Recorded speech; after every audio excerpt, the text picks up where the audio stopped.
La détresse, c'est un bien grand mot, mais aussi une bien grande réalité. Quand on apprend qu'on a un cancer, c'est-à-dire que jusque-là, on sait qu'on est mortel. Tout le monde sait qu'on va mourir un jour, mais le jour où on nous dit ça, là, on est vraiment plus mortel que les autres. Puis je dirais que moi, là, c'est comme si la terre s'ouvrait sous mes pieds. C'est comme si tout le monde continuait à fonctionner puis à marcher. Puis moi, j'étais comme figée là, comme une statue, puis il n'y a plus rien qui allait bien fonctionner. Alors, c'est une sorte de détresse.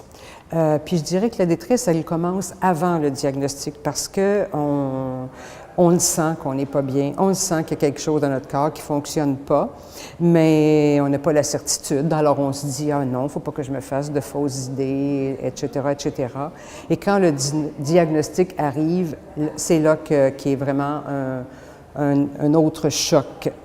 Je dirais aussi qu'une autre étape qui a été importante pour moi, c'est au moment de la biopsie. J'ai vécu une belle expérience de partenariat avec le radiologiste qui était là, qui a accepté que je regarde la biopsie qu'il me faisait. Et donc, j'ai pu voir qui était l'ennemi que je devais visualiser pour qu'il disparaisse. Alors, merci. Et le partenariat, c'est quelque chose de très important dans nos traitements. Durant les traitements aussi, il y a toutes sortes de détresse qui arrivent et de peur. Je dirais, je prendrais le mot peur. Bon, la peur par rapport à notre image physique, par exemple. Quand ça a commencé à tomber, j'ai demandé à mon fils de me raser les cheveux. Et j'en ai encore un peu d'émotion à y penser. C'est pas évident, mais c'est une étape.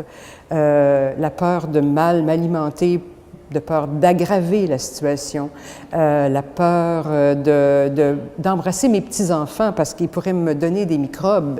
Et on nous dit ça, on essaie de fonctionner avec ça, mais c'est pas évident. Alors,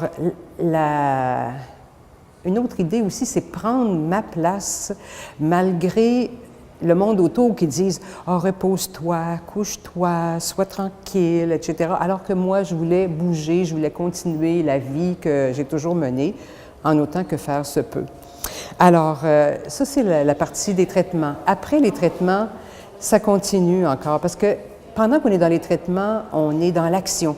On n'a pas le temps de vraiment réfléchir trop, mais après les traitements, c'est là qu'on se dit la vie, j'aurais pu la perdre, la vie, qu'est-ce que c'est le sens de la vie? Alors, le sens de ma vie, je dirais que le cancer, ça a changé ma vie parce que l'importance de profiter de tout, de savourer tout, je dirais que c'est en grande partie grâce au cancer.